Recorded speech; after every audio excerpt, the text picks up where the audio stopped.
ville durable en Afrique, pourquoi l'éco-citoyenneté est un impératif. C'est la thématique de la conférence publique qui a consacré l'acte 3 de l'édition 2021 du projet Protégeons la planète, une initiative de la JCI Cotonou-La Douane dont l'objectif est d'outiller les participants sur les nouveaux défis en vue de la sauvegarde de l'écosystème, gage de la limitation des effets du réchauffement climatique pour une ville durable. Au menu de cette randonnée de sensibilisation figure explications sur l'état de l'urbanisation en Afrique, la situation des villes africaines, l'implication de cette forme d'urbanisation exponentielle sur le cadre de vie, les éléments des prérequis et l'agenda potentiel pour la transition écologique des villes africaines, sans oublier le rôle de l'éco-citoyenneté des individus et des entreprises, ainsi que leurs conséquences directes sur le marché de l'emploi et la transformation des territoires africains. Autant de sous-thématiques abordées par le conférencier Luc Nyakadia, sénateur JCI, ancien ministre béninois de l'Habitat et de l'Urbanisme, architecte du concept Land Degradation Neutrally, fondateur et président du GPS Dev.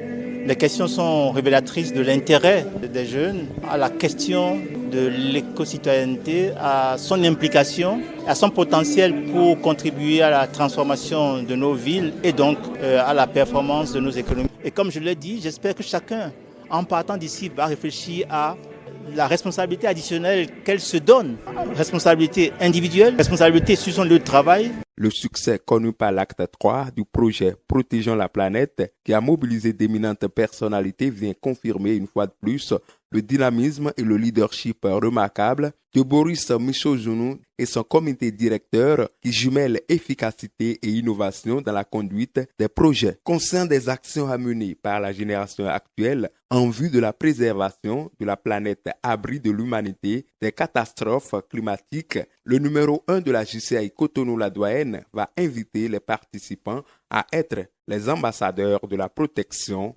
de l'environnement. Prenons conscience que nous sommes responsables de notre devenir commun et que nous devons aujourd'hui revoir nos comportements et adopter une attitude éco-citoyenne au quotidien. Le développement durable est aujourd'hui une priorité, que dis-je, une nécessité. Nous devons prendre en compte dans nos pratiques quotidiennes que les conséquences de nos actions susceptibles d'engager une dégradation de la nature. Nous devons donc contribuer à diffuser au travers de nos actions individuelles, ces prises de conscience et ces pratiques autour de nous. Nous deviendrons le messager de la bonne nouvelle des pratiques qui sauvegardent notre environnement. Je voudrais dire un sincère merci au sénateur Luc Nyakadia pour avoir accepté de nous accompagner tout au long de ce projet. Ensemble, protégeons notre planète.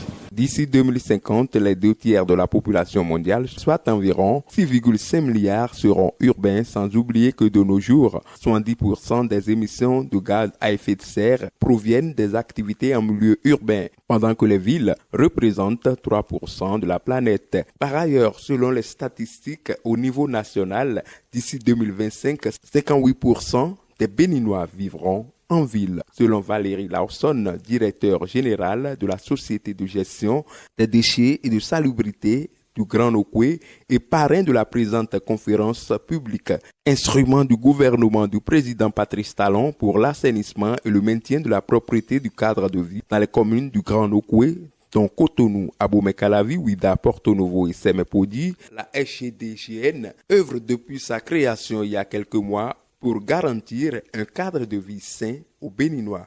Protégeons la planète de la JCI Cotonou-La Douane rentre donc en ligne de compte des objectifs de cette nouvelle société qui fait un travail remarquable.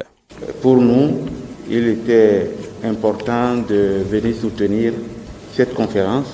Notre société travaille pour que nos villes soient assainies et puisse permettre à ce que nos populations vivent dans des cadres assainis. Pour nous, c'est important de soutenir cet événement parce que au niveau de la SGDS, nous avons également 2 programmes. Un programme d'éco-citoyenneté en milieu scolaire qui va démarrer en début de l'année scolaire prochaine puis un programme de jeunes volontaires qui va mobiliser une centaine de jeunes dans les différentes villes.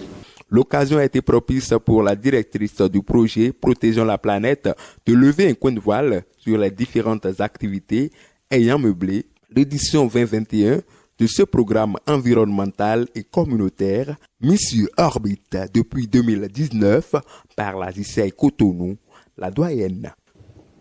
Le mardi 1er juin 2021, avec l'aide du ministère du Cadre de vie, nous avons planté dans les établissements du 8e arrondissement, à savoir les écoles primaires publiques Bedagba, Tonato et Siké Nord, un total de 50 flamboyants, 30 fraquets, 20 goyaviers, 15 orangers, 15 mandariniers, 10 pamplemousses et 10 chênes lièges.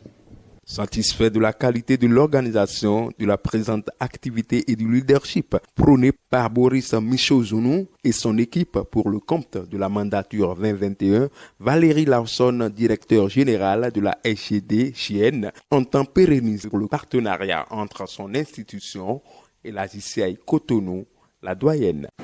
Mes impressions sont très bonnes. J'ai participé de bout en bout à cette conférence.